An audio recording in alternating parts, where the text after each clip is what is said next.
بسم الله الرحمن الرحيم الحمد لله رب العالمين والصلاة والسلام على رسول الله صلى الله عليه وسلم. أنا كان السادة كيسان waxaan kusoo dhaweynay wafdi ka socda aqalka sare ee dowladda Soomaaliya ee qaybtiisa Puntland ayaa halkan kusoo dhaweynay aniga ka soo horeeyay waxa halkan la isugu yimina waxa weeye waxyaalo badan baa murugsan oo dalka ka murugsan dhinac kasta ahaatee dhinaca federaalka waxbaa ka murugsan xusuusan aqalada iyo dowladda dhexe iyo maamul goboleedyada iyo dowladda dhexe Puntland dhexdeeda laftigeeda waxbaa ka murugsan waftigaan marka wuxuu ka wakiil yahay aqalkii sare ee dowladda Soomaaliya baarlamaanka Soomaaliya gaar ahaanna wuxuu laga doortay waftiga halka socda dad xubnihiisan maamulka Puntland baa laga doortay iyaguna gaar ahaan u xisaaban yahay inay danahooda iyo wixii markaas ku aadan ay kala hadlaan oo kala tashadaan waxaana la isugu yimid wada tashi wixii problem oo jira ama ha ahaado heer qaran ama ha ahaado heer dowladaha xubinta ka ah dowladda federaalka in laga hadlo iyo xiriiradii jiray oo kala go'ay in laga hadlo oo la iska wareysto oo markaas hadhow loo warceliyo aqalka sare intii xagga ay joogtay idin loo warceliyo hadii ilaahay waxaad ogtihiin oo ka warhaysaan inuu jiray khilaaf dowladaha xubinta ka ah dowladda federaalka iyo dowladda dhexe September 2018 kaasoo kala go gaaray welina aan la isku soo noqon sidii la rabay inkastoo la wada hadlo ay kala go'een maamuladii iyo dowladda dhexe arintaas aqalka sare ayaa u qumay hawl adag buu ka qabtay gufuud buu kala diray maamuladii xogti baa la soo ururshay waa la isu keenay xamar baa la isugu tagay aqalka sare guddi gaar u saaray guddiga gaarka ah dowladda la xiriireen muddo adigu markii la wada hadlaayay oo meelo badan la taabtay waxa la isla gartay in aqalka sare go'aankii uu soo saaro iyo xubno ka mid ah dowladda dhexe oo wasiir ah oo wakiil ka ahaa waxay isla garteen aqalka soo saaro in lagu xalliyo mashaakil jiray mashaakilkaas waad ogtihiin waa kuwa hadda weli taagan waxa ugu horeeya koow waxa ah dastuurkii la isla raacay oo federaalka ahaa oo qabyada ahaa wadadu ku socdaa maaha wada sax waa qaldan yahay wax ka hagaagana ma jiraan afartii sano oo dowladda federaalka madaxweynaheeda iyo baarlamaanadeeda la doortayna waxa ka haray muddo 2 sano ka yar hal sano iyo 8 bilood baan u maleeyay baa ka haray wax dastuur maanta jiraan ma jiraan wixii ay soo diyaariyeen la isu raaci waa maxaa yeelay dadkii ka shaqeyn lahaa dastuurka iyaga ayaan qaabkood maqan yahay waxa maqan xubnihii maamulada ka socon lahaa oo guddiga farsamada ku jiri lahaa ayaa maqan oo waxa ay soo taagay dowladda dhexe ay soo taagtay ilaa hadda lama kuma jiraan waxa kaliya oo shaqadii gacanta ku hayay waxay ahaayeen 5 xubnood oo dowladda dhexe ay soo saartay kuwii dalka maslaayay rasmi ahaantiisa danihii state-ka maslaayay wali ma shaqeeyaan kuma jiraan baarlamaankii marka labada xubnood maslaayay xubnihii maslaayay baarlamaanka jira laakiin kuwii farsamada ah state waa maqan waxyaalihii ilaahay ma ka soo shaqeeyay la isla afkaran waa markii aqalka sare keenay kaas qodobkaas ugu horeeyay wixii la soo saaray waxa ku xigay amniga dalka sidii loo sugi lahaa isagana waa artiin meeshu marayo dhibaato badan baa jira ayaa ka hadlay waxa ka mid ah iyagana maamulada markii doorashooyinku ay ka jiraan inaan la faragelinna hadee meediyadu waa ka warhaysaa bay la tahay inta meelooda wax ka dhaceen oo la doortay wax ka dhaceen oo ilaa hadeer waxa weeye waxay wax ka dhaceen koonfur galbeed faragelintii ka dhacday waad ogtihiin fidmada ay keentay iyo dhibaatada ka dhacday dadka ku dhintay iyo dadka xirxiran inta waa ka warhaysaa Puntland oo ballan gaar ah ay ka jirtay dowladda halkan markii aan la imaanayay oo anigu aan ka mid ah dadka halka yimi oo oversight ka ahaa meeshaan in doorashadu si xaq u dhacdo gacan gelin xoog leh waa ka dhacday oo dowladda dhexe ay lacag ku bixinaysay oo aad ogtihiin 22 xubnood oo tartamayay anuu ma garan karo inta aan wax la siin laakiin waxaan isleeyahay badidooda lacag baa la soo wareysay in la carqaladeeyo inay ka soo bixin doorasho xaqaya oo xalaal inay ka soo bixin laakiin si wanaag dadka halkan degan way kaga guuleysteen ciday rabeen bay u doorteen oo soo baxay waxa hadda taagan arintii Jubbaland waad ogtihiin iyadana oo heshiis la soo galeen dawladdu ay la soo gashay xukuumaddu la soo gashay prime ministerku tagay Nairobi wafti loo diro dowladda xagga socda ay tageen heshiis la soo galay markii xamar la isugu yimi annagu laftiga daraf ahayn pressure group oo in wixii lagu soo heshiiyay inay hagaagaan oo dhameystiraan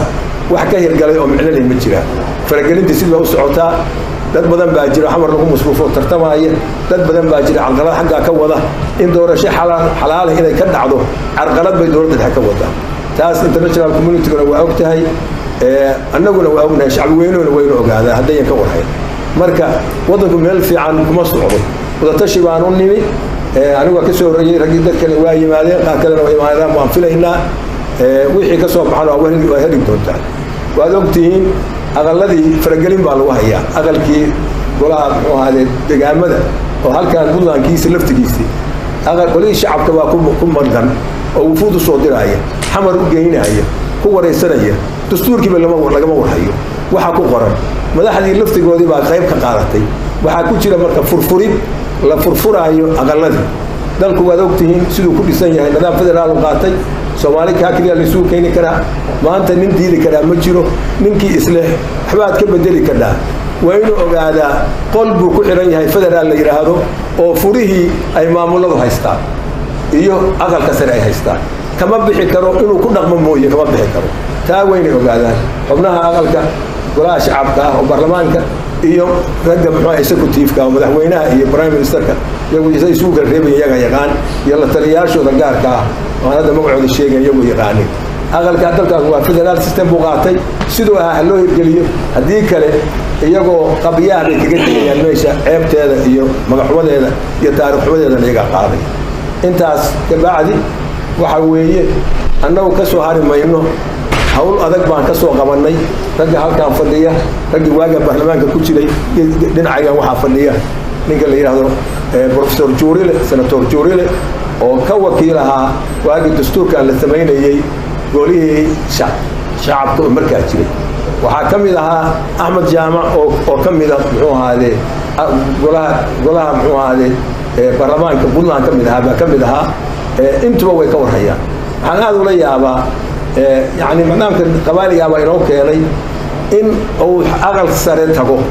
أما أو حلمان نقضه فدرالا يسوي عن دستور فدرال كأقوم وحكومة وسيد الله قد نقضه أما هم لا ما كان نقضه قام كان نقضه أما قدومية وكان نقضه أما قدومية وحيان كان نقضه أما محور حل كله كنقضه هذا ولا يابا إن معمول هذا يقول دجان كا هذا كمان ده وحنا كأركي وحيمي قدومية هيرشبيل oo baarlamaanka Hirshabeelle gudoomiyaha Jubbaland oo Hirshabeelle muxuu ahaa aqalka maamulka Hirshabeelle baarlamaankiisa iyo gudoomiyihii Koonfur Galbeed oo baarlamaanka ahaa halkan waxay ugu yimaadeen gudoomiyihii dawladda federaalka dawladda Puntland ay ugu yimaadeen waxaana hogaaminaya gudoomiye ku-xigeenka labaad oo golaha shacabka bal wuxuu sheegay NGO baa soo siiyay muxuu ahaa kharashka bixinay yaa u dirtay NGO inay anaga baarlamaanka soo dhaxgalaan hadii ay jiraan wax genuine oo baarlamaanada adduunka wax ka socda ama ay jiraan hay'ado caalami ah oo la isla aqoonsan yahay oo dawladdu waxay leedahay madaxweyne leedahay Puntland executive-keeda iyo dastuurkeeda waxa mas'uul ka ah madaxweynaha Hirshabeelle madaxweynaha ka ah galmudug madaxweynaha ka ah أو سأوجين هذا أغلبي دجاج كوكعان مسؤولية ذاتية له الشعب وين عطسينا مسؤولية ذاتية له إلا فرفره وحي لا تسي لا فرفره أو ديس مثل ولا وريجا أيوه تاسع وقاعد ما أغل كهوسنا أو هاي الدستور هذا أغلبها قبل وهنا يقان الدستور كذا واحد كبره قدومي وين يقان كحيجونه وين يقان كل كذا شرطة وين يقان هذا ينقون سمنا رأوفره أنا هذا ديار بانون ناي أنا هذا غير بلان كلي هذا أنا ناي أو أي جوجان هلا كان معي بدي أقل كسره وهو وكيل كها وفرود هذا كوجيني أنا بدي جوكت على شوفه واحد دستورات تجين أنا معنا إنه يواحد واجب وكسر أنا معنا تاسنا الشعب وين أنا هو بدينا شعب كله أوجاد وحلا قرينا يوم المجران وحلا مسك سعرين مان وأنا سلامتي waxaan ku wareejinayaa guddiga wax ku daraayo gudoomiyaha guddiga xiriirka caalamiga oo guddiga joogtada ah gudoomiye ka ah qayb kamid ah intiina tibi halkaan waa idin salaamayna وانا idinka mahad celinayna soo dhaweyn aad baad ugu mahadsantihiin saxaafadana sidoo kale salaamayna wixii waraxa oo ku saabsanaa imaatinkayaga halkaan Senator Cabdiraxmaan madaxweynihii hore oo xubinka ah wafdigana ka mid ah oo naga soo horeeyay maalmo ayaa idin sheegay wax intaa ka baxsan oo hadda aan ku dari karno oo badan ma jiraan inta idin sheegay weeye waxaan u soconaa la tashi halka xukuumad cusub baa la dhisay madaxweynaha la doortay madaxweyne ku-xigeen baa la doortay golaha baarlamaan baa la doortay wada shaqayn baa naga dhaxaysa dadkan wakiilka ka aheen oo xagga aan wakiilka uga ahayn dawladda federaalka baarlamaanka aqalka sare aan wakiilka uga ahayn weeye marka wax dabiici ah weeye maanta waa bilaabanaysa laakiin wax dabiici ah bay noqonaysaa inaanu si joogto ah isugu nimaadno isu warano tala kala qaadano xagga waxa ka jira aanu la socodsiino halka waxa ka jira iyo sida fikirku yahay iyo xaaladda guud inaanu war ka helo inaanu anagoo isku xog ah oo hal bog wada akhriyayna oo isku hal siyaasad fulinayna inaanu labadii meelood kala joogno si joogto ah xiriirku sidaa u ahaado weeye danta ugu weyn aan u nimid wixii khilaafaad ahaa oo jiray wixii caqabad ahaa oo jiray madaxweyne Cabdiraxmaan ayaa idin faahfaahiyay kuwaas baanu doonaynaa inaanu si balbalaaran aanu isaga aragno xukuumadda cusub waxaan idin sheegayaa 2 sano dhamaaday hadda muddada aan xilka haynaynay annagoo ah heer federaal madaxweyne ka soo bilo xukuumad labadii gole oo aqalka sare iyo golaha shacbiga ilaa maanta wax isu yimi oo ka heshiiyay waxa ay noqon doonto marka muddada talo dhamaato qaranku meeshu aadi doono doorasho sida loo qabanaya noocee noqonaysa ma sidii horeynu ku noqonaynaa wax ku haynayna ma qaab cusub baynu sameynayna waxay u baahan tahay in la isaga yimaado laga wada hadlo lagu heshiiyo markii lagu heshiiyo maalinta laga bilaabo wadadii loo mari lahaa oo lagu gaari lahaa oo shaqo u baahan maalin walba in la qabto ah in la jeexo bay noqonaysaa su'aashu waxa weeye haddaynan islaba baxayn oo wax talaaba meel inooga oon waxa aynu samayn doonona inoo caddayn haddii waad arki karaysaan in madmadow jiro oo ay u baahan tahay si degdega in wax la isaga yimaado waxaa kaleeto madaxweyne ku celceliyey dalkaanu wuxuu ku dhisan yahay federaalka macnaheeduna waxa weeye 2 heer oo awoodeed baa jira dawladda xubno ka ah oo wax isku darsadeen ay yihiin xukuumadda federaalka iyo baarlamaanka labada aqal oo heer qaran ah waxay gooni u leeyihiin hadee waa la yaqaan waa waxay gooni u leeyihiin baarlamaankiisi buu leeyahay madaxweynihiisi iyo xukuumaddiisi buu leeyahay golayaashiisi garsoorku leeyahay oo qolo walba goonideeda u leedahay u maamulayso tii marka dhexdhexaad tii la wadaagay oo u dhaxaysay qaranka iyo kuwii wadaagay marka xiriirkoodii kala go'o 6 bilood hadda ku dhawaad waayay intuu kala maqay hadaanu ka badnay hadduu kala go'o oo wada shaqayntii meesha ka baxdo qaranku sidee ku taagnaanaya marka hadduu federaal buu ahay see ku taagnaanaya qolada tan halkeeday jihaday u socoto ugu soconaysaa qolada dhexena jihaday u socotay u soconaysaa wax isla jira maaha marka qarkii waa dhaawacan yahay wixii aan anagu darisnay oo gudoomiye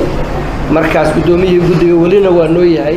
Cabdiraxmaan inaanu dhex galno oo baarno oo wixii dhacay oo ka dhaxeeyay meel la isugu keeno oo la isugu keenay madaxweynaha iyo xukuumadda ay hor yaaleen waxay talaabada ku xigtay inta la isugu yimaado meel degdeg la isugu yimaado